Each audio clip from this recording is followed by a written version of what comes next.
¿Cómo están? ¿Bien? Pueden seguir todo. Les paso un dato que lo subí.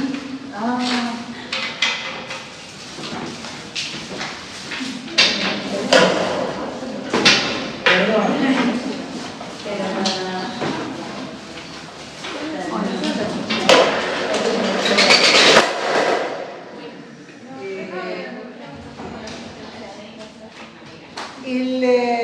El sábado 24 a las 11 yo lo subí, me tendría que fijar en mi Instagram. Va a haber una actividad de la cátedra que en verdad es muy valiosa. Se viene haciendo hace muchísimos años, que es un taller de escritura académica. Por ahí, para los que vengan de otras carreras, como suele pasar en la noche, ya pasaron por eso. Pero para muchos les puede venir muy bien. Se trabajan preguntas y el modo de respuesta y cómo leer una pregunta de examen, desde el verbo, ¿no? Si es de escriba, argumente, fundamente, cómo leer una pregunta de examen, cómo se responde, les van a comentar en lo que consiste, y es el sábado 24. Sí, ahora les digo, espera, me tengo que fijar en mi Instagram, hoy lo sé.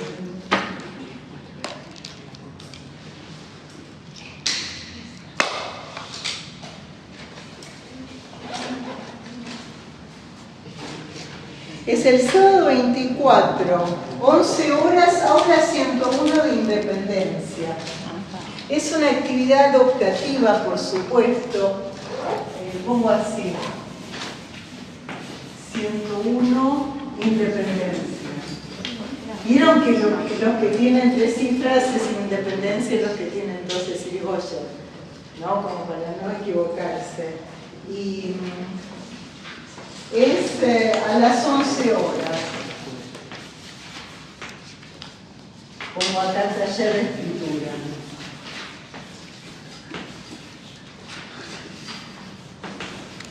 En verdad, la frase completa sería taller de escritura académica. Y les van a contar también en qué consiste el examen, que siempre son 4 preguntas. Ustedes recibirán las preguntas entre 15 días y 10 días antes del examen. Van a recibir 20, 30 preguntas según cada año. Eso se va modificando. Y de esas se toman 4 de la siguiente manera. Es una del espacio de teóricos, otra de seminarios, otra de prácticos y la cuarta de articulación entre espacios. Articulación entre espacios no es entre textos solamente, es entre espacios.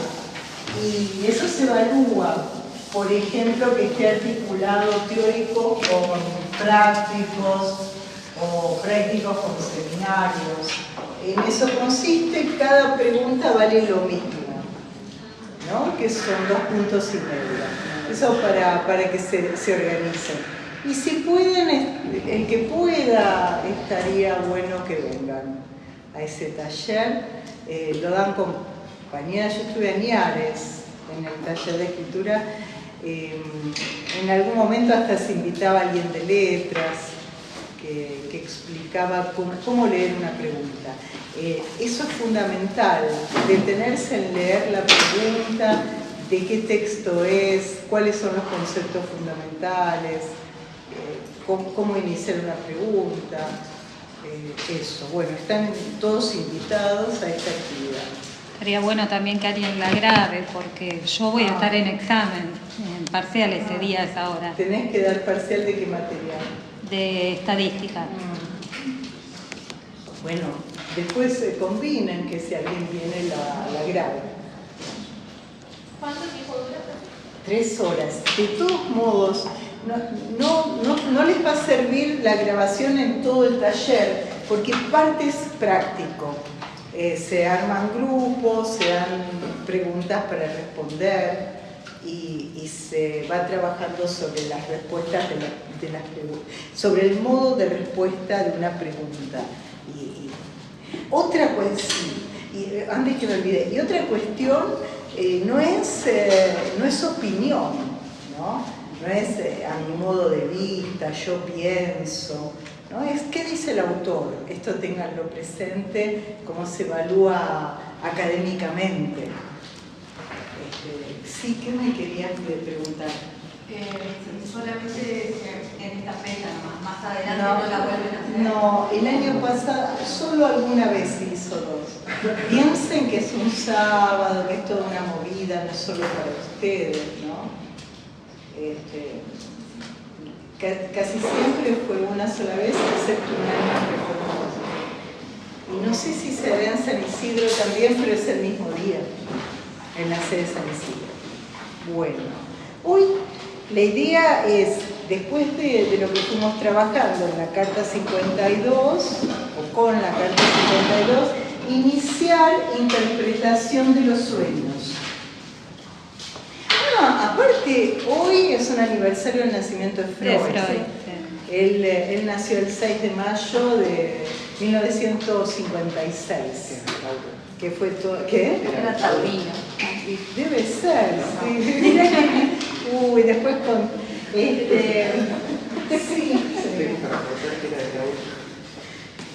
Interpretación.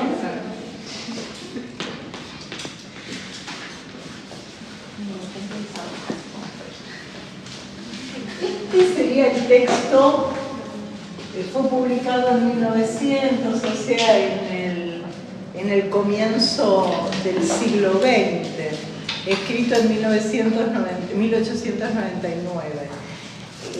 Después de este texto se puede hablar del psicoanálisis propiamente dicho, sostiene muchísimos, ¿no? Que a partir de acá comienza lo que es el psicoanálisis.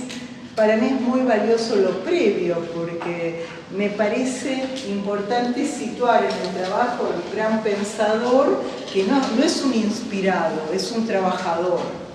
Ustedes van a leer en los textos de él muchísimo la palabra trabajo. Eso también es una marca muy del siglo XIX, siglo XX. Había un valor en el trabajo y él era un trabajador incansable.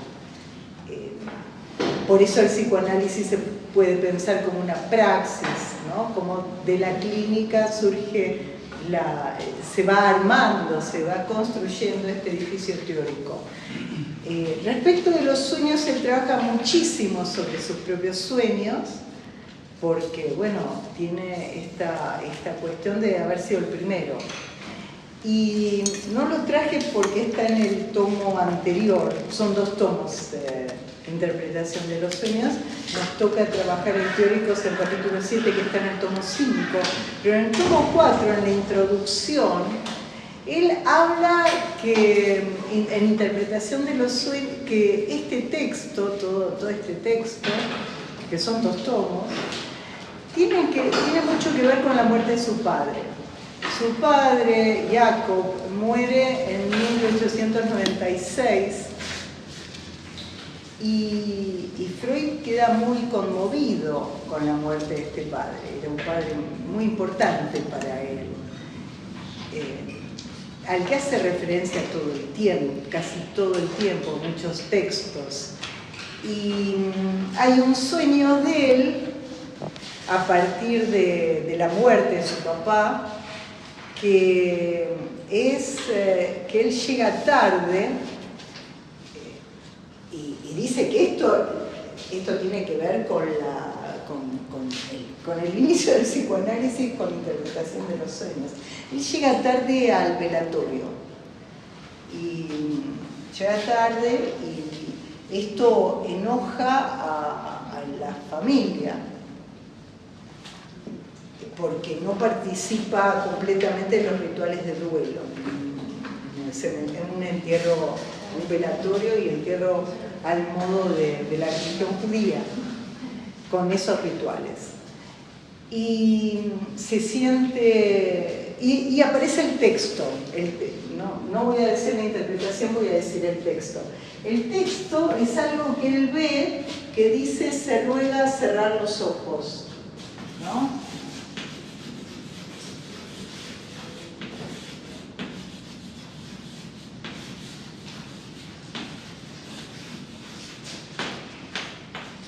Este es el sueño que tiene la noche posterior al velatorio. Hago una aclaración. Los rituales, que es un ritual fuerte además de la religión, es a cajón cerrado. Así que no tiene mucho que ver.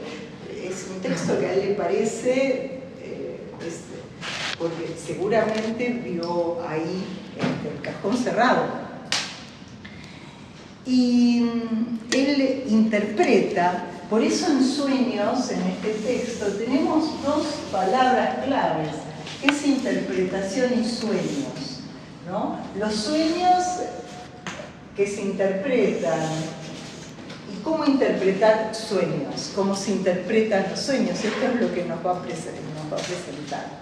En principio él va a decir que lo que se recuerda, el texto del sueño, este sería el texto del sueño de Freud, lo va a llamar que el texto es lo sagrado está en el texto. Acá no quiero complicarlos en este día, que ya deben venir bastante complicados, pero si se sitúa lo sagrado en el texto, ya vemos que la lógica no es trascendente, no estamos en la lógica platónica, no hay trascendencia. Lo sagrado es el texto, no hay un más allá del texto, ¿no? El texto y las asociaciones del texto. Por eso, si ustedes, al que le interese la filosofía, Freud queda en una línea filosófica que es Spinoza, Nietzsche, Freud. No tiene que ver con la lógica platónica del sentido trascendente. O sea, no se interpreta según ningún sentido trascendente. El sentido en todo caso es el sentido de cada cual. Por eso en interpretación de los sueños van a ver que va a haber cosas generales, que las van a ver en prácticos y en teóricos, pero después se va a tratar del sueño de cada uno. Esas claves generales de lectura, que son los operadores del sueño, que los podemos nombrar, lo van a ver en prácticos, se aplican a cada sueño. Esto tiene un valor para Freud y por sus asociaciones, que es sentirse culpable por no haber estado a la altura de los rituales del duelo, además de su padre. No hay claves generales. No podemos decir, uy, soñó con el mar, es la madre. No es general, es singular para cada texto. Y del texto, las asociaciones, ¿no? La misma lógica que van a ver en Signorelli, en los olvidos de los nombres propios, etc. Ahora, el sueño tiene una particularidad, por eso Freud lo llama vía regia para el inconsciente. ¿Por qué? Habíamos hecho ya en la clase anterior lo que se llama esquema del peine, con el polo perceptual, el polo motor, las huellas mnémicas o representaciones, y que el estímulo ingresa por el polo perceptual e ingresaría por el polo motor, donde a raíz de la pregunta de una de ustedes situamos que la palabra es un modo de articular el afecto a una representación, que es un modo de articulación posible, pero la particularidad de los sueños es que el polo motor esté inhibido por el estado del dormir. El dormir, entonces tenemos acá texto sagrado, yo les voy escribiendo que la palabra sagrado es fuerte, ¿no? Es fuerte poner el texto sagrado. Después, el sueño como el guardián del dormir. ¿Qué quiere decir esto? Que soñamos, a decir Freud, para para poder dormir. Cuando un sueño despierta, hubo un fracaso del sueño. Fracasó el sueño en tanto a su función. Esta sería la función del sueño, ¿no? Como guardián del dormir. Yo les di el ejemplo que se ve por ahí en los niños y niñas que están durmiendo, tienen ganas de ir al baño, se orinan para poder, y por ahí sueñan que fueron al baño. O sea, ese sueño les resguarda poder seguir durmiendo, ¿no? O tener mucha sed y soñar que están, qué sé yo, escalando una montaña y tienen sed, pero queda ligado a la montaña, entonces no interrumpen el sueño para ir a tomar agua. ¿Se entiende esto? Ahí tienen esta particularidad del sueño como guardián del dormir. Y cuando hay un sueño que despierta, fracasó en su función.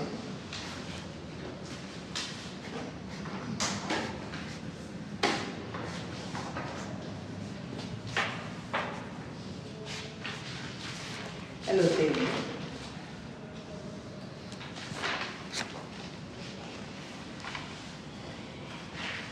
Les aclaro que de este texto, en la línea de teóricos, por los ejes conceptuales, vamos a trabajar el punto A, B y C, ¿no? De aquí, para no perderme en la clase.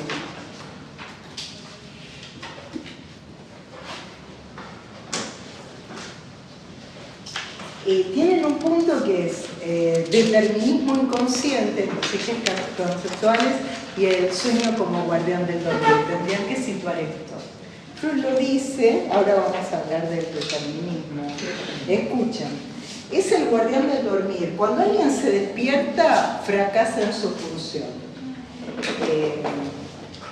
Creo que por eso no sería la censura. ¿Por qué? Porque digamos... La censura, ahora vamos a ver los operadores, ya te va a responder. Ya te va a responder. La censura la ves en la elaboración secundaria del sueño. La censura no es para que no te acuerdes del sueño, porque... Claro. O para que te lo acuerdes deformado, pero es la única forma de que el inconsciente en la neurosis aparezca.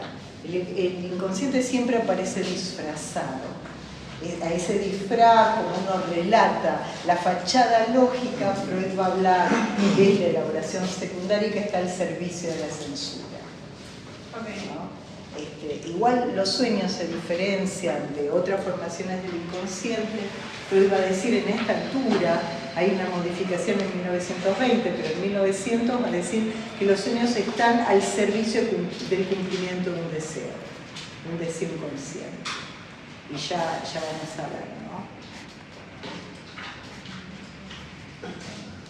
Por ejemplo, en este sueño se ruega cerrar los ojos, pero él sueña, podría cumplir con algo del ritual del sueño, del duelo, que no cumplió porque llegó tarde o que falló en eso, en lo que esperaban nosotros. Perdón, ¿te pedís para el servicio de cumplimiento de un deseo consciente o Inconsciente. A partir de ahora, cuando hablemos de deseo es inconsciente. Lo consciente queda del lado del anhelo. El deseo es inconsciente, reprimido, y después se va a agregar sexual e infantil a partir de 1905 con 3 ensayos. Y esta es la diferencia entre anhelo, que es preconsciente, consciente, ¿cómo estás? Y deseo, que es inconsciente. El anhelo se cumple, el deseo se realiza, que es otro punto de los ejes conceptuales de este programa de teóricos. La diferencia entre cumplimiento, que está en relación al anhelo consciente, de la realización del deseo inconsciente. ¿Qué quiere decir? Que el deseo se va realizando en la vía deseando. Siempre va a ser deseo de otra cosa, ¿no? Esto es un poco cuestión entre Nietzsche y Freud. ¿Por qué? Porque llegarías a ese objeto y salta otro objeto. ese no es. Y es la vía deseante, ligada a la falta. Entonces, ahora vamos a empezar a hablar también de un sueño de angustia que Freud dice, y que igual lo pone al cumplimiento del deseo, que es un sueño paradigmático de Freud que escucha, no es de él mismo soñado como este.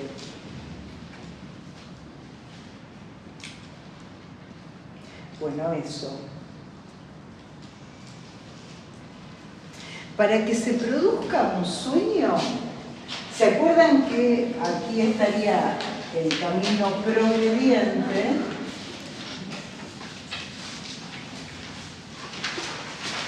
Y lo que va del polo motor al polo perceptual sería el camino regrediente.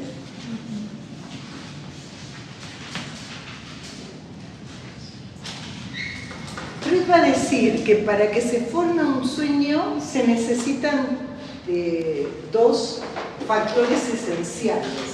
Sin los dos no hay sueño. Eso, o sea, para la formación del sueño se necesita del resto diurno más un deseo inconsciente. Él va a decir, es como el socio capitalista y el socio, los dos socios, ¿no? El que emprende y el que pone el capital. Si no, no hay empresa del sueño. El resto diurno tiene dos definiciones. Tiene dos caras. Una es la perturbante. ¿Qué sería el resto diurno? ¿Vieron algo de esto? ¿O lo están escuchando por primera vez? Resto diurno, dice Freud, es lo que pasa antes de que se produzca el sueño.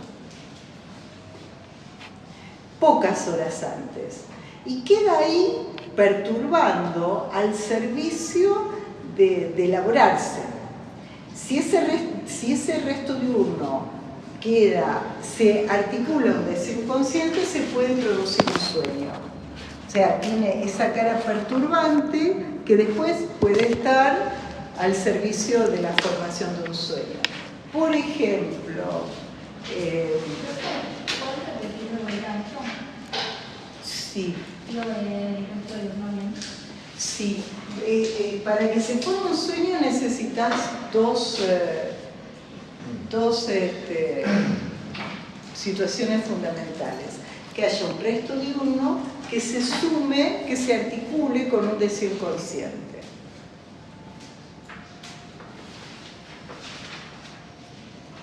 Pero es que la primera cara del resto Es perturbante. Y la otra es la que está al servicio la que permite la formación del sueño. O sea, tiene una cara perturbante, pero si se une a un deseo inconsciente, es posibilitador también. ¿Por qué es perturbante? Porque queda al modo de resto diurno algo que produjo una suma de excitación. Supongan, se encuentran con una persona se encuentra con alguien al que le debe algo, le debe dinero. Eso puede generar una perturbación.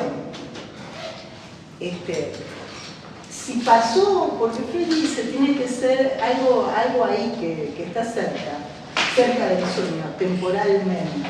Si eso se une, por ejemplo, al deseo de saldar la deuda, si eso es inconsciente y se une al deseo de saldar la deuda, esa persona podría soñar a partir de lo que vio, de la persona a la que se encontró que le debía dinero, que le está saldando la deuda. Y ahí Freud lo va a situar al servicio de la realización de deseo, de salir del lugar de deudor con esa persona. ¿Se entiende ahí esa definición de lo que es un resto diurno? Es algo que es previo al dormir. Freud dice diurno pensando que uno duerme solo de noche. No, se puede pasar a la tarde, en cualquier momento que uno duerme. Pero llámenlo resto diurno.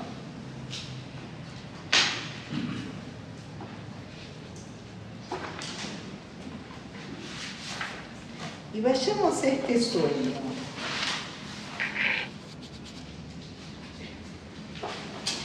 Y hay otra cuestión. Cuando un paciente o cuando cualquiera, o Freud mismo con él, relata un sueño, ahí estaría el trabajo, se va dando el trabajo del sueño, que ahora lo vamos a dar con un ejemplo.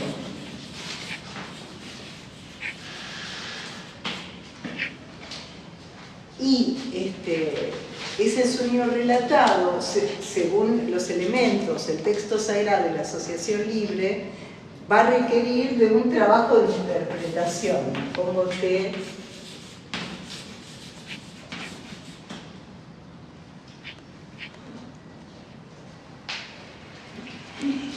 Del trabajo del sueño al trabajo de interpretación va el analista, ¿no? Y del trabajo de está bien.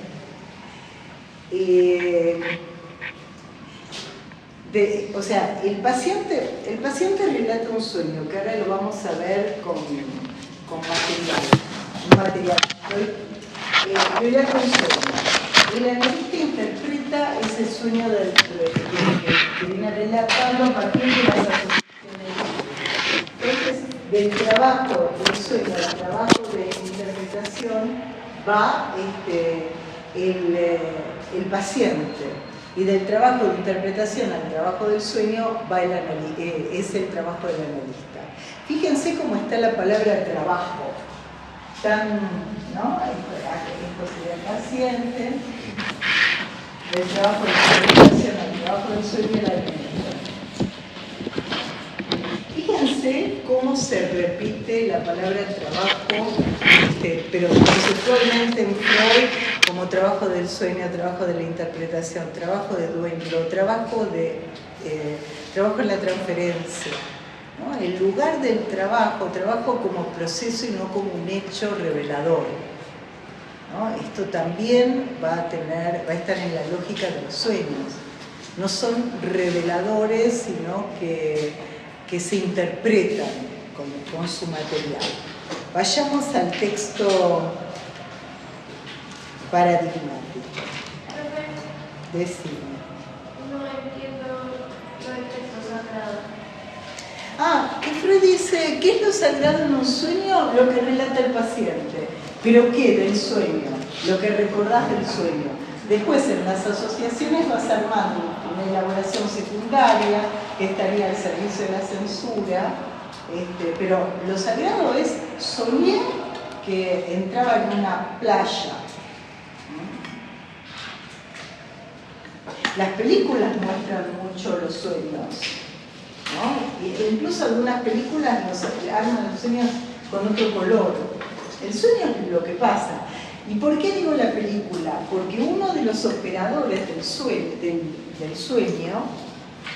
vamos a poner esto es de práctico, pero no podemos dividirlo tajantemente.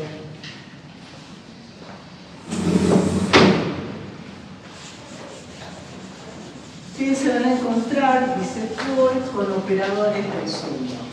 Tienen la elaboración secundaria, que es la fachada lógica. Esto lo digo sucintamente, lo van a ver detenidamente en prácticos, que es del texto sagrado, que es lo que se soñó, lo que se va relatando. Acaba de decir Freud, necesariamente, pongan fachada lógica, interviene la censura. Porque el yo va armando lo que puede, lo que es conciliable con el yo. Por ejemplo, soñé que me voy brutal, pero puede pasar. Soñé que tenía relaciones sexuales con un hombre que no era mi padre. Eso es, que no era mi padre, va a estar al servicio de la censura. Y después cuando vean la negación, en ese contexto, no era mi padre, que algo del padre había. Y solo lo puedo decir a condición de negarlo. Bueno, la elaboración secundaria, después cuando les dije que en las películas se ven mucho los sueños, Eso tiene que ver con una condición solamente de los sueños, que es la figurabilidad. ¿Qué quiere decir la figurabilidad? Que un sueño se sueña en imágenes y de la imagen pasamos al texto. No tenemos otra forma que contarlo con palabras. ¿Qué es lo que le importa al analista? ¿No? De lo que pasó, lo que se relata. Y de lo que se relata, cuál es el sueño y cuál es lo que aparece luego. ¿La figurabilidad es uno de los operadores? Es uno de los operadores del sueño y es particular del sueño, porque tiene que ver con esto de armarse en imágenes. Y ahora les digo cómo lo cuenta Freud que se hace. ¿Figurabilidad dice? Figurabilidad. ¿Qué dice Freud en el sueño? Este sería el esquema del peine, que lo presentamos en la clase anterior.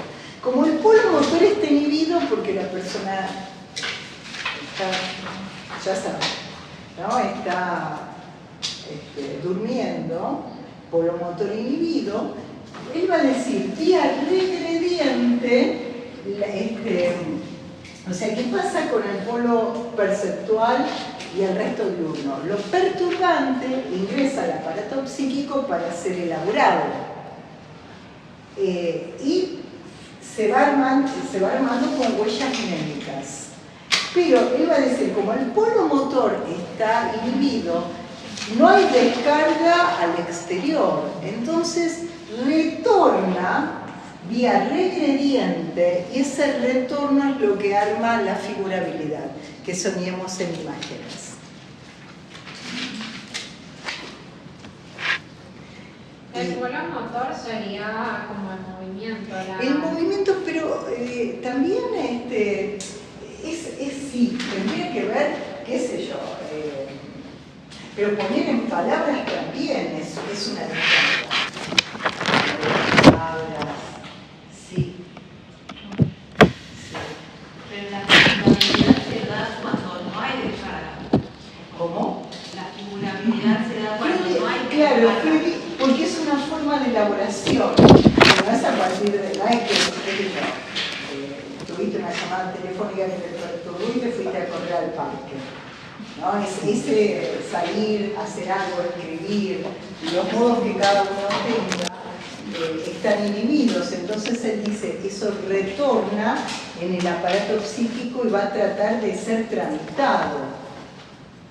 ¿Cómo? Ligándose a representaciones, ¿no?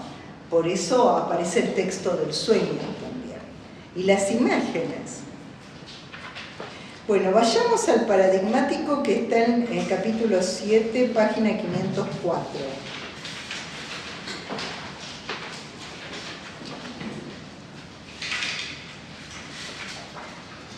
Miren cómo lo presenta. En verdad, nuestra clase sería desde la otra página, pero yo no puedo empezar sin tener el texto, es imposible. Dice, entre los sueños de los que he tomado conocimiento por comunicación de otras personas, acá que nos dice que tomó conocimiento de los sueños por él mismo y por otras personas. Ahora va a hablar de las otras personas. Esto habla del deseo de Freud de entender lo que le pasa. Porque si uno tiene un sueño y dice, uy, soñé con fulanito y queda ahí. Listo, no tenemos por qué meternos con eso. El punto es cuando uno se pregunta por ese saber no sabido, por de qué se trata la cosa. Él tiene una curiosidad más alta que cualquiera, que lo lleva a fundar esto. Entonces, él toma conocimiento por comunicación de otras personas. Dice, hay uno que tiene un mérito particular para que lo consideremos ahora. Me fue contado por una paciente que a su vez lo escuchó en una conferencia sobre el sueño. O sea, esta paciente va a escuchar una conferencia de él sobre el sueño, estaba en transferencia total, ¿no? Y dice, su verdadera fuente sigue siendo desconocida para mí. Pero a esa dama le impresionó su contenido que no tardó en resoñarlo, ¿no? O sea, va a escuchar una conferencia sobre el sueño y después le queda a modo de resto diurno esa conferencia y sueña con eso. ¿Se entiende? Como si ustedes, salvando las distancias, mañana soñaran esta noche con la clase, que estaban sentados, que qué sé yo. Vale decir, en repetir elementos del sueño en un sueño propio, a fin de expresar mediante esa transferencia que tenía con Freud una concordancia en un punto determinado. Fíjense lo que dice, que es clave. Dice, en repetir elementos del sueño. Acá tenemos una definición también, que para Freud el sueño se divide en elementos, que son resto diurno, deseo inconsciente, figurabilidad. Hay elementos, no es una unidad, ¿no? Hay elementos. Las condiciones previas, si hablo de condiciones previas, ¿a qué le suena? Lo acabamos de ver. Al resto diurno. Tiene que haber condiciones para que algo se produzca. Este sueño paradigmático son las siguientes. Es tristísimo, porque todo era una tristeza. Y esto se los digo para que digan qué felices que somos. Dice, un padre asistió noche y día a su hijo mortalmente enfermo. Fallecido el niño, se retiró a una habitación vecina con el propósito de descansar. Era la escena del velatorio. Pero antes, o en muchas situaciones, también los velatorios eran en las casas. Pero dejó la puerta abierta, o sea, se entiende, él se va a otra habitación, es tristísimo, qué sé yo, que no sé, ni chistes se pueden hacer. Estaba el niño que había tenido una enfermedad y se murió de una enfermedad chiquito en una habitación mortuoria. El padre se va a descansar, pero deja la puerta entreabierta, a fin de poder ver desde su dormitorio la habitación donde yacía el cuerpo del niño, rodeado de velones, de velas, ¿no? Un anciano a quien se le encargó montar vigilancia se sentó próximo al cadáver, murmurando oraciones. Luego de dormir algunas horas, el padre sueña, y acá viene el texto sagrado. Es tan así que Freud lo escribe en itálica, en cursiva. Itálicas o cursivas son sinónimos. Pero me parece que antes se decía itálicas, ahora se dice cursiva. Bueno, vamos al texto del sueño, que además está en itálicas, en cursiva. Dice, su hijo está, esto sueña el padre, es lo que sueña el padre, el texto sagrado. Su hijo está de pie junto a su cama. Le toma el brazo y le susurra este reproche. Y ahí viene el reproche. 2 puntos, comillas. Padre, entonces ¿no ves que me abrazo? Me abrazo como ardo, ¿no? Que con ese, como entra en brasa, se está quemando. Termina el texto del sueño. Ahora, ustedes por ahí se preguntan, ¿qué tiene esto de realización de deseo? Es toda una tristeza espantosa. Primero se ve la elaboración, el resto diurno en la escena del niño, de los velones, y después el niño que le reprocha al padre. Despierta, observa un fuerte resplandor que viene de la habitación vecina, se precipita, va hacia la habitación, el anciano estaba adormecido y la mortaja y el brazo del cadáver queridos quemados por una vela que se había caído encima. Esto es lo que pasa. Eso genera una luz, la luz entra en la habitación del padre, a modo de resto diurno, y eso se une a un deseo inconsciente y entonces se le produce el sueño de reproche del niño. ¿Cuál sería el deseo inconsciente en este sueño? ¿Haber ayudado a su hijo? ¿Cómo? ¿Haber ayudado a su hijo? Bueno, en principio que si reprocha está vivo. Claro, que dijo que dio para reprochar. Claro, que no se haya muerto, ese era el deseo inconsciente. Después lo va a trabajar el mismo sueño en 1920 como más allá del principio del placer, ¿no? Como un sueño de angustia. Pero, claro, si alguien te reprocha es porque está vivo. Y él empieza, no voy a seguir leyendo todo, se los cuento, pero me parecía como muy importante esto. Y empiezan las asociaciones. El texto es ese: padre no ves que algo. El hijo vivo reprochándole esto. Y aparecen las asociaciones donde con el ardor él asocia que el niño había estado con fiebre previo a la muerte, entonces al día de fiebre. Y se van armando todas las articulaciones palabra a palabra. Y él lo demuestra minuciosamente porque demuestra el trabajo que hay ahí, que no es un adivinador, él se quiere correr de ese lugar. Va mostrando minuciosamente, palabra a palabra, que el ardor tiene que ver con la fiebre de los días previos, toda esa situación. Estaba pensando que en el primer tomo de Freud, que no está en el programa porque no van a trabajar todos tomos de Freud, es una barbaridad.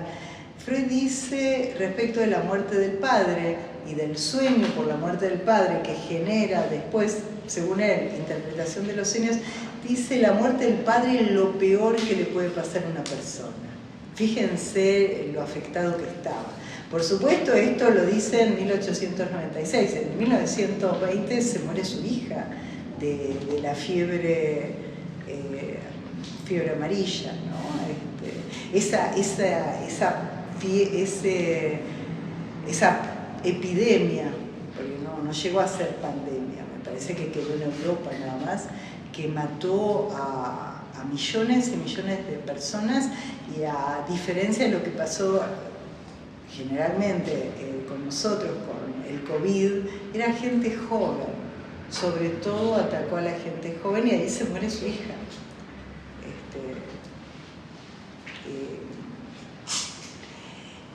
Y por eso digo, lo que dijo en 1896 respecto a la peor de las muertes, no sé cómo lo sostendría en 1920, que además se escribe más allá del principio del placer, y bueno, textos difíciles.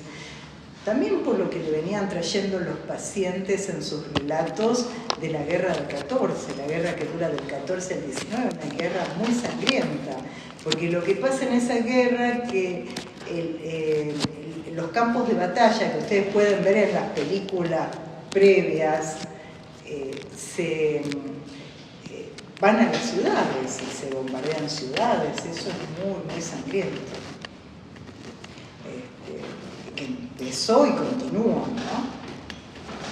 Bueno, ¿cómo le pongo un poco de onda? Que se tiene que ir a su casa caminando. Bueno, vayamos. Está. Fíjense también cómo el trabajo es un modo también.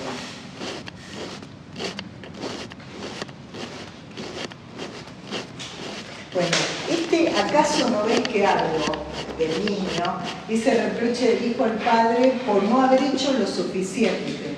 Esto es propio de la función paterna, materna, de todas las funciones, docente, alumno, lo que quieran, que uno nunca hace lo suficiente. Ahí eso sería el límite propio, ¿no? Esto, siempre podrías haber hecho otra cosa más, hagas lo que hagas. En la neurosis, que la culpa, el superyo es constitutivo, es heredero del complejo Edipo. Lo que irrumpe en un sueño provocando el despertar no está ligado al principio del placer, porque el sueño es el guardián del dormir, entonces el despertar, cuando él se despierta, es porque fracasa. Si ustedes tuviesen que, aparte, siempre traten de pensar este sueño paradigmático e ir articulando todo lo que vean con ese sueño, porque si no queda en abstracto, e incluso después para el parcial, que ya no falta tanto, que queda un mes, Piensen, por ejemplo, la figurabilidad, dónde está el resto diurno, y los dos operadores son el deseo inconsciente, resto diurno. Ahí va. ¿Qué dice? Y este es un punto del programa, que el contenido es sobredeterminado. No es que las palabras que aparecen en el sueño y en las asociaciones son cualquiera, hay una sobredeterminación inconsciente. Recuerden, esta sobredeterminación, si la tuviera que explicar con el padre, no ves que ardo, al modo de reproche, pero que indicaría que está vivo, con el ardor por la fiebre. Ahí ven la sobredeterminación, ¿no? Y la sobredeterminación, ¿a qué se opondría en este punto? Al azar. Pero dice, si vos decís, si alguien pide a otro que diga un número al azar, no va a ser al azar, porque si después asociás con ese número vas a ver que está sobredeterminado. ¿Esto qué quiere decir? ¿Que no existe el azar, que no existe la contingencia? Sí que existe. Por ejemplo, la muerte, que se caiga un velón, una vela, sobre una mortaja y se produzca algo de fuego, es una contingencia. O sea, pero esa contingencia después va quedando como representaciones en una asociación. Pero este es el otro punto, que vamos trabajando punto por punto. Si ustedes vayan y lean el programa, vayan a los textos desde el programa. La sobredeterminación inconsciente Freud la va mostrando a partir de sus formaciones. Habíamos empezado por sueños, ustedes están viendo actos fallidos.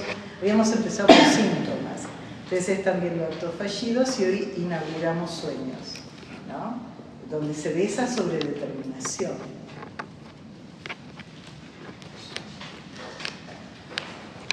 El sueño tiene como elementos centrales el deseo inconsciente, ¿no? Que ya lo vimos en la experiencia de satisfacción, que ese resto añorante de ir hacia la huella 1, que está perdida porque es la 1, cualquiera que venga va a ser la 2, la 3, la 1 ya no está, es lo que genera el deseo, esa diferencia entre lo encontrado y lo hallado, la vía deseante.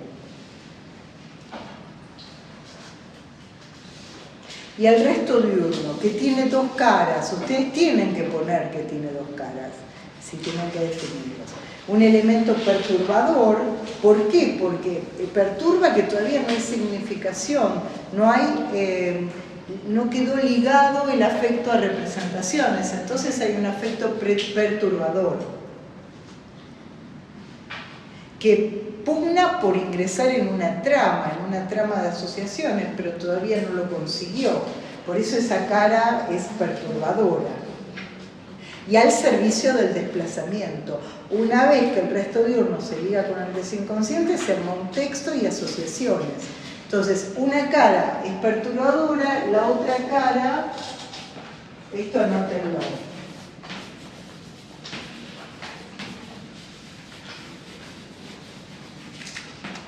Y la otra cara está al servicio del desplazamiento. Ya vieron que el inconsciente tiene dos leyes fundamentales, dos leyes que son el desplazamiento y la condensación. Ya que estamos, les voy a dar la definición de condensación, ¿no? Que todavía no la hablamos. Condensación sería el encuentro de múltiples vías asociativas en una palabra. Yo no sé si alguno es de zona sur. ¿Alguien es de zona sur? ¿Vos sabés de dónde sos? De Quilmes. Bueno, viste que de Constitución a donde quieras ir, una condensación se juega en Temperley, que aparecen distintos ramales. Bueno, esas palabras que condensan condensan varias cadenas asociativas. ¿Pueden repetir lo de condensación? Sí. Son varias cadenas asociativas que se reúnen en una palabra. Les doy un ejemplo familiar. Mi hija cuando iba al zoológico, que tenía 2, 3 años, después fue alumna del zoológico, había una escuelita del zoológico, les estoy hablando de hace varios años. Entraba al zoológico y decía que quería ir a ver al rinopopótamo. Ahí tienen una condensación, que son 2 animales en uno, hay dos en uno, y que son los dos pero que son uno, ¿no? Y cada uno debe tener esa condensación. Queda en su cabeza el rinopopótamo era un solo animal. Sí, andá a saber qué hizo. Quiero ir a ver al rinopopótamo. Y hay algunos negocios que condensan el nombre de los 2 hijos, ¿vieron? Que quedó horrible. Sí. Pero, qué sé yo, Marimar, una se llama Marina, una María, la otra Marina, Marimar, y no sé qué sé yo. Eso es una condensación. Profe, perdón, no entendí bien lo perturbador del resto de uno. Porque vos tenés que pensar que el resto de uno, como un hecho, ponerle un hecho, acontecido poco tiempo antes de que se realice ese sueño, que produjo una suma de excitación. Por ejemplo, lo que te digo, que alguien se encuentre con al que le debe algo, al que le debe dinero. Te encontrás, te perturba, estás en deuda, queda ahí cargado con afecto, ahí molestando. Y después, si eso se puede ligar con un deseo inconsciente, se produciría un sueño, que sería que está pagando la deuda, ¿no? O el deseo inconsciente de que el hijo esté reprochando con vida. Y lo de que está al servicio del desplazamiento es justamente eso, que se puede asociar. Al principio es perturbador, si después ya se arma un sueño es porque se desplazó. O sea, tenés las 2 caras, tienes los 2 lugares. Y vos decís, y puede ser solamente perturbante, pero no te enterás, no armas sueño. Sí. Decime. No entendí la sobredeterminación. La sobredeterminación, que en el inconsciente están articuladas las cosas no sabidas.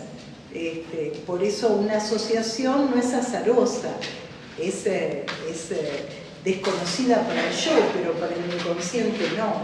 Si yo te dijera asociame con el paro de colectivos, lo que te surja no va a ser cualquier cosa.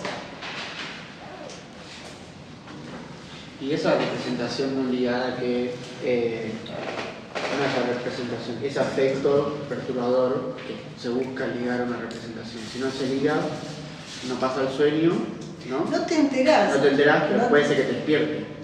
¿Capaz? ¿O es el sueño en realidad lo que te No, es el sueño lo que te despierta. Y ustedes pueden decir, bueno, pero yo no sueño. Bueno, Sí, porque no te acordás de los sueños o lo que fuera. Igual si alguien te dice no sueño, tomás lo que dice. No sueño. ¿Por qué sería importante soñar para vos? No tenemos otra cosa que el relato, el discurso. Tampoco son palabras que vienen del más allá. Es una persona que uno se da cuenta si le tiembla la voz, si está angustiado, si no está angustiado. Eso es lo que, esto márquenlo mucho, para así no nos desplaza del trabajo la inteligencia artificial. Estaba viendo un video que hablaba de eso. ¿Qué viste? No, ¿Qué viste? no lo vi hace ganas. ¿En dónde viste? No, en Instagram, no, Rocío. Pero que se está postulando ahora que se puede hacer terapia con inteligencia artificial. Para mí Dicen no, que hay porque un se deshumaniza preparo. un montón, pero bueno. Pero estamos deshumanizados. Sí, un poco Sí, a mí me habían contado en un prepago que para la consulta primera, el primer llamado, le ponen que se está reemplazando el trabajo humano, llamen a un banco. Te dan 15 opciones, la que es tuya no está ahí, te querés matar. Y más si naciste en el siglo XX, te diste cuenta. ¿Qué? Que cuando no encontrás la opción, tenés que tratar de hacerle entender al bot que no está ahí y que querés hablar con una persona. Y Igual, hasta que te entienda. Igual esto de, no, nadie, o sea, se puede medir desde aparatos cuando alguien está soñando, qué sé yo, si sueña, si no sueña. Vieron que esto es medible con la tecnología, pero nadie puede decir por qué soñás con una cosa y no soñás con la otra. Eso todavía no pasa. ¿Por qué te gusta A y no te gusta B si B te convendría más y qué sé yo? ¿O por qué te engancha tal cosa y tal otra cosa no, que incluso no te conviene? Ahí está lo humano. Y en la angustia es muy humana. Por eso es importante sostenerla, porque la angustia te cambia de lugares, ¿no? Esto que ahora se medica todo. Pero cuando uno está incómodo y eso genera cierta angustia, te lleva a replantearte, a salir de lugares, a pensar por qué. ¿Qué pasa con eso? ¿Qué sé yo? Bueno.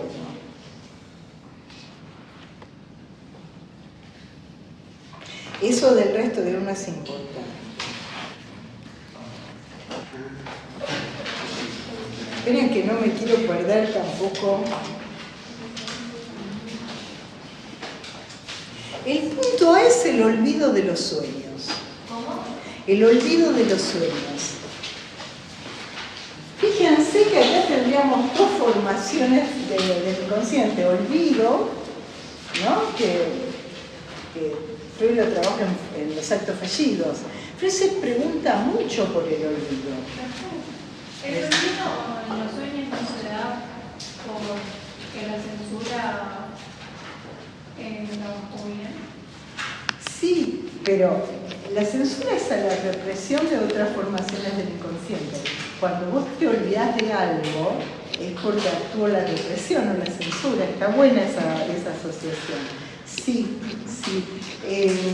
Freud se pregunta por el olvido de los sueños, pero se pregunta por los olvidos en general. Estamos hablando de olvidos en personas de olvido de lo perturbante. No nos metamos con lo neurológico, ¿no? Qué sé yo, con alguien que se va olvidando por un problema neurológico y no recuerda ni su nombre. Eso no es interpretable. No es todo interpretable. Hablamos de lo que se olvida porque genera alguna perturbación. Claro, bueno, tu hermano te dice, ¿verdad cuando mamá cerraba el cuarto a gritar sola? No me acuerdo. No, tal cual. Pero ¿qué quiere decir? Lo contrario de lo que se cree. Se cree que uno olvida pasivamente, ¿no? Que te olvidas pasivamente, que te acordás de A y te olvidás de B. Y lo que dice Freud es al revés. Si actuó la censura o la represión es porque hubo una gran actividad para olvidar. Una actividad ¿de qué? Del inconsciente. Si actuó la represión es un proceso activo. O sea, se requiere mucha actividad para olvidar. Y no es voluntario. Es más, cuando decís, me quiero olvidar de fulanito, lo tenés todo el tiempo presente. Por ahí es desplazando, ¿no? Que se va elaborando algo. Y Freud empieza por el olvido de los sueños, punto A. Dice, lo que recordamos del sueño, página 507, lo que recordamos del sueño y sobre lo cual ejercemos nuestras artes interpretativas, ahí está hablando el analista, ¿no? También. En primer lugar, mutilado por la infidelidad de nuestra memoria, por eso vimos la carta 52, que siempre entre lo percibido y lo que deja huella hay una pérdida, ¿no? Por eso la memoria es infiel. En esto de diga la verdad, toda la verdad, eso es para el derecho, y la gente que testimonia está aterrada porque hay falso testimonio en distintos momentos de su vida, de acordarse y estudiar lo que tienen que decir, porque el mismo hecho se te va resignificando y lo decís de otra manera, ¿no? Qué sé yo, uno no habla de la maestra bruja de 5º grado igual en 6º que, qué sé yo, que cuando se recibió de psicólogo. sea, la memoria tiene esa infidelidad, por lo que vimos en la carta 52, que lo que se inscribe siempre es diferente del hecho. Por eso Freud habla de vivencia y no de vivido. Es una de las cuestiones. ¿Cómo venimos? Bien. Igual tampoco se van a ir y cuarto para que pierdan el último tren.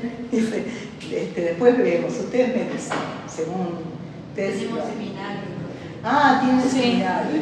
Buenísimo. Estamos hasta las 11. ¿Y cómo se quedan a dormir con el gato? ¿Vieron que hay? Está divino el gato. Es hermoso. Es nuevo, el año pasado yo no lo vi. Sí, es este Se año. quedan con el gato. Bueno. Entonces, mutilado por la infidelidad de nuestra memoria, que aparece sumamente incapaz, la memoria, no uno. Fíjense que no habla del yo como soberano. No es que uno es incapaz de olvidarse. La memoria es el aparato de conservar el sueño y quizá ha perdido justamente el fragmento más significativo de su contenido. Esto ha pasado, me acuerdo así relato de paciente, soñé el sueño más importante de mi vida y me lo olvidé. Pero tenía como el registro de que había sido muy importante.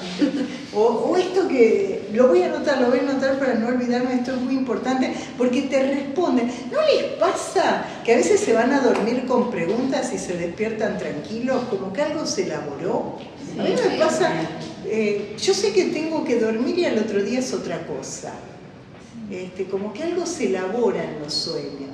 Uno elabora y lo mismo pasa a tener otra cuestión. A veces pasa al revés también. ¿Qué? A veces pasa al revés también. ¿Que dormís y te levantás peor? Puede ser, que te queda algo en la cabeza. Ah, Yo sé que hablar con el psicólogo. ¿Qué? Una sesión con el psicólogo de sueño. mira. Que Es te muy queda, que algo se produce y te... Profe, ¿y capaz de acordarse del sueño inquemático? De los fragmentos más importantes, porque ahí Freud dice, lo que se olvida perturba, y si perturba es porque hay algo importante en eso, ¿no? Por eso la actividad de olvidar, como después va a definir en 1915 a la represión como un proceso activo, y como vos dijiste, la censura es en los sueños lo que la represión es en nosotros, en las otras formaciones. La diferencia con sueños y síntomas, ¿cuál sería? ¿Qué? El síntoma se padece, uno Se exterioriza. sufre. Y del sueño no necesariamente, al revés, elaborarse, cumplimiento de deseo. Bien, y a veces pasa que alguien está soñando con algo, por ejemplo, antes de un parcial soñar que están de vacaciones y no querer despertarse porque saben que viene... ¿No? Como que por un momento es una embajada el sueño. Si tenemos suerte, decimos. Pero, por ejemplo, cuando vos tenés un sueño y sentís, por ejemplo, que soñás una pesadilla, sentís el miedo, ¿eso no sería como un padecimiento?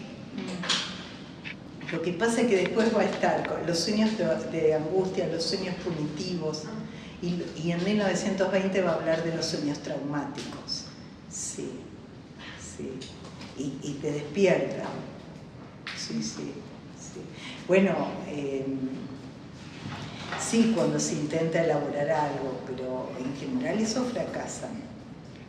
Y el sueño de angustia, esto se los digo, pero después se trabaja con más allá del principio del placer, es algo que te acontece una vez. El sueño traumático, él lo ve en el 20, sobre todo con los pacientes, esto igual no es para ahora, con los pacientes que habían estado en el frente, en las trincheras, que soñaban siempre que caía la bomba de la misma manera. Y Freud dice, pero acá no hay ningún cumplimiento de deseo, es siempre la misma bomba en el mismo lugar, ¿no? O la misma escena traumática.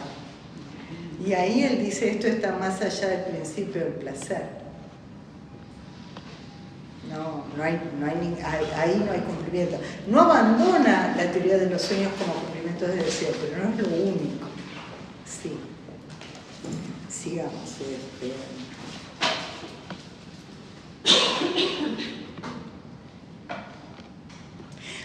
cosa importante, ¿qué es lo que tiene que ver vieron que, ustedes ya vieron que está la asociación libre del lado del paciente y del lado del analista es la atención flotante? ¿Vieron esta dupla? Claro, para que se produzca asociación libre, el analista tiene que tener una atención libremente flotante. ¿Qué quiere decir esto? Que no es una anamnesis.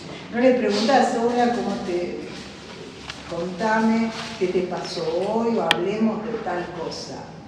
Excepto que esté ahí pugnando por ser dicho, pero para que haya asociación libre hay que tener una escucha flotante.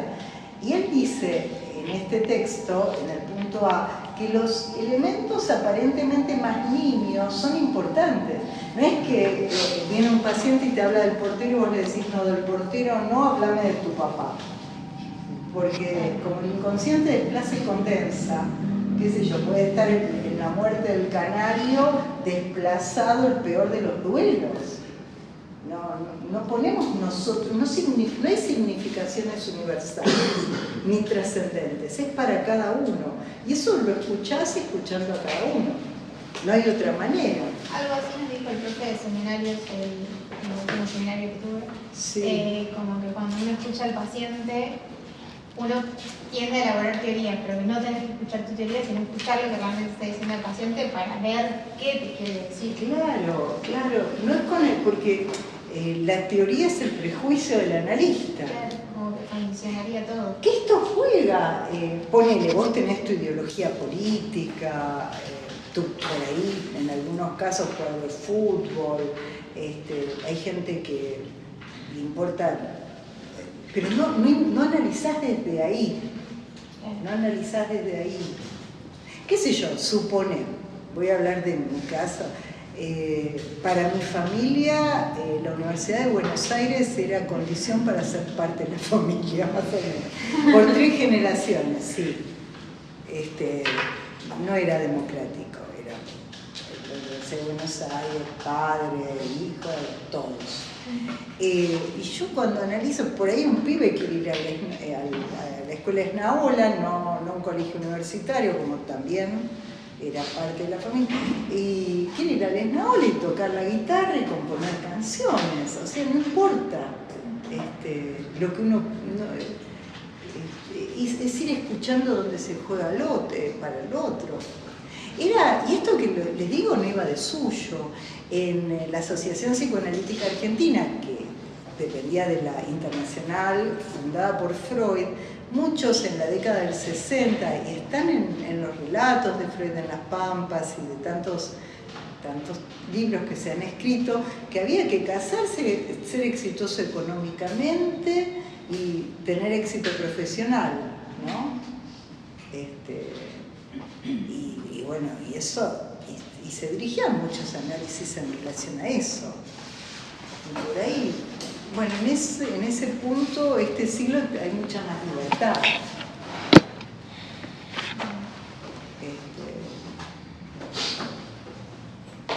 Por ejemplo, yo no recuerdo que se dijera adoptar un perro o un gato, se decía tener, comprar, no sé qué. Adoptar era para otra. Bueno, van cambiando las modalidades y después esto que dice Freud, tomando en serio, de que no hay objeto predeterminado de la pulsión y del deseo es el deseo para cada uno. Claro, la atención libremente flotante es que no pones tus prejuicios. E incluso ponele en la ideología que sea, le preguntás, ¿y qué quiere decir esto para vos? Qué sé yo, decime. Profe, este tipo de terapia solo funcionaría en estos casos cuando hay un síntoma, porque si, por ejemplo, no sé, es un paciente que quiere ir a un psicólogo, en este caso analista, porque hubo una ruptura de pareja, creo que capaz como que no tendría tanto sentido, porque capaz ella quiere ir al psicólogo pues a hablar de la situación que le está aconteciendo, que es la ruptura, y ahí entonces como que... Lo puntual. Exacto. Sí, cada uno Pero también el síntoma se puede construir en el análisis. Porque, ¿qué pasa con la ruptura? Si amerita un duelo, ¿la ruptura de qué? ¿No? ¿Por qué lo llamas ruptura y no separación? Ruptura, ¿quién se rompió? ¿Él, el vínculo, vos? ¿No? Empezás con eso y ya se complicó la vida, te complicaron la vida. Claro, no es tipo composición tema la vaca. Uno tiene derecho a querer en determinado momento, bueno, puede pasar, pero empezás a preguntar, ¿por qué te llamas? ¿De qué te separaste? Del otro, ¿pero qué del otro? De la violencia, entonces de la violencia, no es del otro. Porque ese rasgo lo podés llevar a otra persona también. Bueno, pero uno tiene derecho a querer hacer ese trabajo, ¿no? O a poder, o lo que sea. Pero ¿a qué apuntaría llegar a partir de la terapia de psicoanálisis en un caso así? Porque, o sea, ella ya sabe qué es lo que le adolece, que en este caso es la separación, la violencia que sufrió. Pero después de la materia vas a ver que en general saldrías del lugar de objeto de la violencia del otro y ver qué te llevó a estar en una situación así, ¿no? Y vos podés decir, bueno, pero yo no, en otra situación, yo no estuve, iba por la calle y me asaltaron. Bueno, pero ¿por qué te tocó de ese asalto? ¿No? Aunque uno no sea, hay cosas que pasan. Sí. Y esa es la diferencia entre el sujeto y el objeto. Okay. Sí. Pero es válido. Yo pienso que cada uno en cada momento puede querer o no querer. Y es válido, y es la facultad de psicología además. Y cada uno puede. Lo que pasa es que este es un autor. Sí, pero es muy válida tu pregunta. Cada uno decide. Yo pienso eso. Sí. Profe, ¿solamente las personas que están sanas sueñan? Uy, ¿qué es estar sano? Porque no conozco a nadie.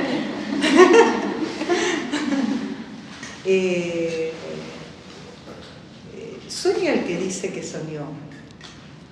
Y puede estar en cualquiera situación. Lo que sí, como el sueño es una formación del inconsciente, por ahí me estás preguntando en la psicosis qué pasa. Pero ahí en la psicosis es más del campo de la alucinación. Por ahí, volvamos al ejemplo de encontrarse con al que uno tendría la deuda. Por ahí en la psicosis, a modo de alucinaciones, el otro quiere me quiere matar porque le debo, es a modo de alucinación.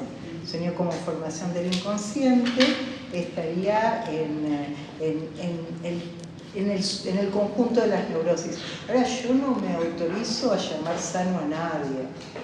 No, qué sé yo, a todos nos pasan cosas, porque el ideal de salud nos excluye. A todos en algún momento hay ciertos duelos que tenés la sensación de enloquecer en ese momento. Creo que es excluyente la noción de salud. ¿Qué podés decir? Bueno, salud es alguien que puede sostener la vida, trabajar más o menos cada día, sostener situaciones, sacar la libido de sí mismo, pero en la vida hay embates y se va haciendo lo que se puede. Pero las herramientas simbólicas no son un barniz.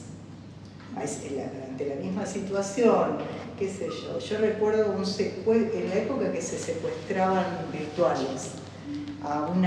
Yo hacía un grupo de estudio y éramos todas compañeras de un grupo de estudio y yo no tenía ni hija, nada, era muy joven. O sea, no podía ponerme mucho en el lugar, me daba cuenta que era horrible. Secuestraron a 2 chicas, no virtualmente, de verdad, no había virtualidad en ese punto, y estaba la compañera del grupo, que era la madre de una, y la madre de la otra.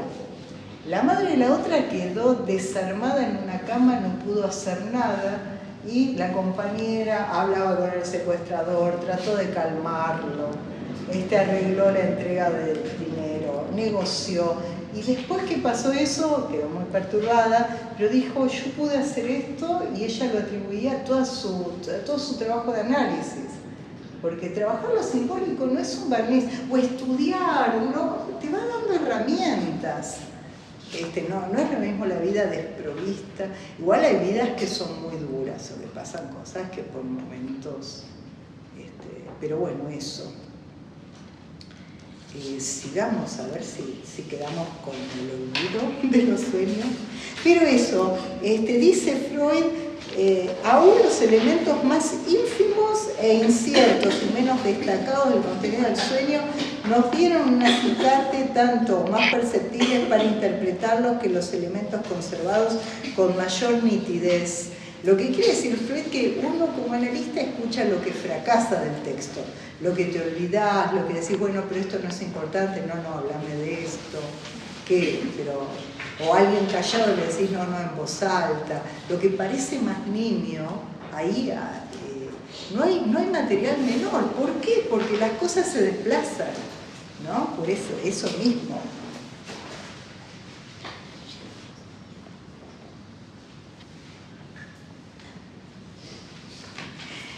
Habla de la resistencia y lo que decía la compañera, página 512. También, acá, primer párrafo, también, yo leo a propósito para que ustedes tengan el entrenamiento de leer el texto, aunque no es tanto el trabajo teórico porque es imposible leer todo, pero cómo uno interroga el texto, como dice Freud, no hay nimio, deténganse en las palabras, ¿no? ¿Por qué pone este verbo y no tal otro? También el olvido de los sueños sigue careciendo de explicación mientras no se recurra al poder de la censura psíquica. Entonces, ¿qué sería la clave del olvido de los sueños? Que en el olvido de los sueños intervino la censura psíquica. Y que la censura es a los sueños lo que la represión es a los síntomas.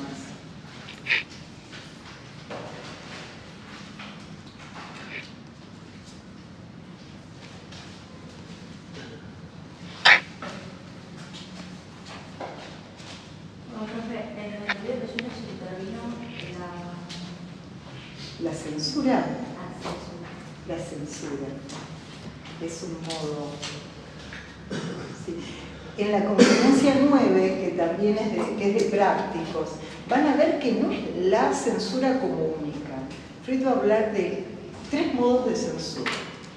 Esto es de prácticos, pero no puedo dejar pasarlo. Él va a decir que la censura trabaja de 3 maneras. Una es como operaban los diarios de la época de Freud, que aparecía en la palabra censurada como una tachadura en negro, por ejemplo, ¿no? Quieren decir, ¿vieron cómo aparece ahora en YouTube y en Instagram? En YouTube sobre todo, porque le censuran el video, entonces si quieren decir sexo aparece ese con el 3, ¿no? Bueno, eso igual sería bueno, en los diarios la palabra que no se quería decir en la época de Freud y en otras también, aparecía un recorte, que es interesante porque uno sitúa dónde está la censura, ¿no? Aparece toda la oración y un recorte. Como en las fotos, hoy estoy muy divertida. Como en las fotos de los desaparecidos, que aparecen la familia y después lo que quieren hacer esas fotos es situar en la censura que falta uno, no que son 2, que son 3 y falta uno. Bueno, ese es un modo de censura, que vos decís acá tendría que haber habido algo que no quieren que yo lo vea. Esa es la censura como en los diarios, por omisión. Después Freud va a decir por reagrupación del material. ¿Sería 2? Sí, igual no es en orden, ¿viste? Pero son 3. Por reagrupación del material tengo un ejemplo divino con una nena que atendía. La nena no podía pronunciar la R. tenía un problema y decía perro. Entonces, como a la nena no le gustaba quedar en falta, reagrupaba el material. En vez de decir perro para quedar, pero como ella lo decía, a lo francés, decía mi mascota. Y armaba todo, era brillante, porque tenía un recurso del lenguaje donde hablaba sin la R, para que no se note la falta. ¿Qué sé yo? ¿Vieron como cuando a alguien le crece la panza y se pone un vestido con un moño para que no se vea la panza? Ese no es un consejo porque es lo único que se... ¿No? Ese es un punto de modo de censurar algo del cuerpo también. O sea, pero esa es la censura que vos podés leer. Después, la del reagrupamiento del material que no podés leer. Porque hay un reagrupamiento del material, pero a la oración no le falta nada. Y después por desplazamiento. Por ejemplo, qué sé yo, Charly García, en la época de los militares, cuando hablaba de los militares, hablaba de los dinosaurios. Sería por desplazamiento del acento. Se entendía de lo que hablaba, pero sin hablar. Que es un método muy interesante para poder decir lo que uno quiere y no. Bueno. Los dinosaurios de Charly García sería el desplazamiento del acento. Y ahí tienen los tres modos de censura. Reagrupación del material, omisión o desplazamiento del acento. ¿No?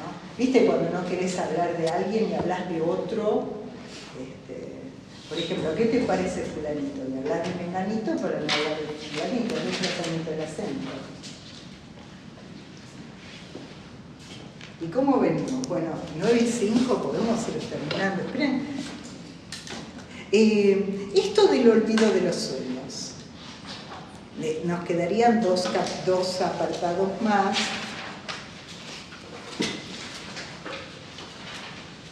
Y que fíjense que se va complejizando, que cuando decimos olvido, es olvido de los sueños, olvido de los nombres propios, olvido como algo activo del aparato psíquico, que se olvida lo que fue significativo porque operó la censura en los sueños, la represión en los síntomas, ¿no? ¿Cómo se va complejizando?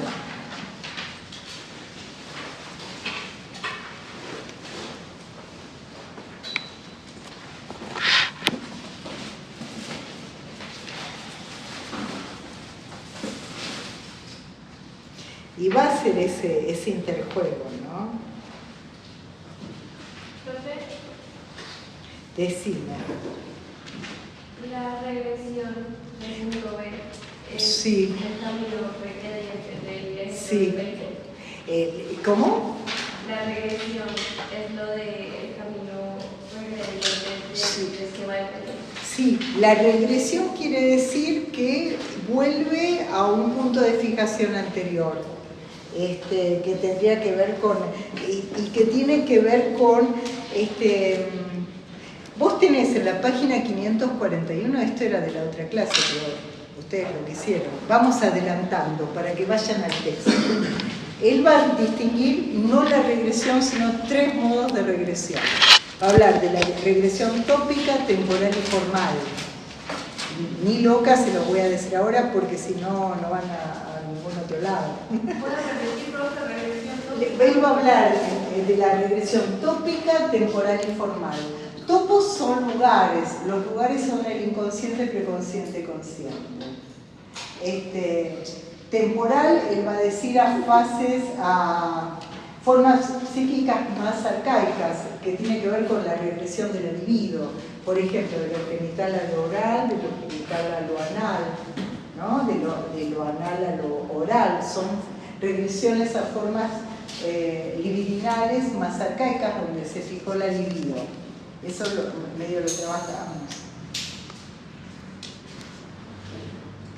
Y la formal, que tiene que ver con los modos de expresión, ¿no? Modos de expresión y figuración primitivos que sustituyen a los habituales, va a decir Freud. Pero nos complica la vida porque hay un párrafo importante, cuando lo vayan a leer, se los digo a la letra, pero a su vez los 3 modos son uno solo, dice Freud. Habla de 3 modos, o sea, se tienen que aprender los 3 modos, pero dice, a su vez son uno solo, la mayoría de las veces coinciden, pues la mayoría de los casos coinciden, pues lo más antiguo en el tiempo es a la vez lo primitivo en sentido formal y lo más próximo al extremo perceptivo dentro de la tópica psíquica. Lo que él va a decir que el inconsciente no se mueve por lo cronológico. O sea, lo que aconteció temporalmente en un modo anterior, lo podés tener más, vos podés tener más presente la primaria que la secundaria, según lo que te pasó, ¿no? Ponele, alguien que diga en la primaria me llevaba mal con todos, en la secundaria aprendí a llevarme bien, lo traumático que estuvo en la primaria, por ahí está más presente. Si se pelea con alguien, le aparece ese tiempo donde quedaba excluido de los compañeros. Tenemos esta complicación. Bueno, eso. Y los regredientes tengan presente que el camino regrediente que va del polo motor al polo perceptual, tendrían que escribir toda la frase completa. El camino regrediente va del polo motor al polo perceptual, porque el polo motor está inhibido por el estado del dormir, todo eso, es la causa por la cual los deseos en el sueño se expresan en imágenes, ¿no? Y ahí tenés alucinatoriamente, porque cuando soñás que estás en una playa es una alucinación, ¿no? Hay algo alucinatorio ahí. La diferencia con la psicosis es que te despertás. El psicótico no se, la alucinación, una psicosis desencadenada no se despierta. El perseguidor continúa, es aterrador. Igual ahora se medita mucho todo eso. No sería progrediente y sería Claro, progreso, acordate, progreso, regreso. Progresa del polo perceptual al polo motor, regresa al polo motor al perceptual. Bueno, no me digan que me hicieron bien la pregunta. Los colectiveros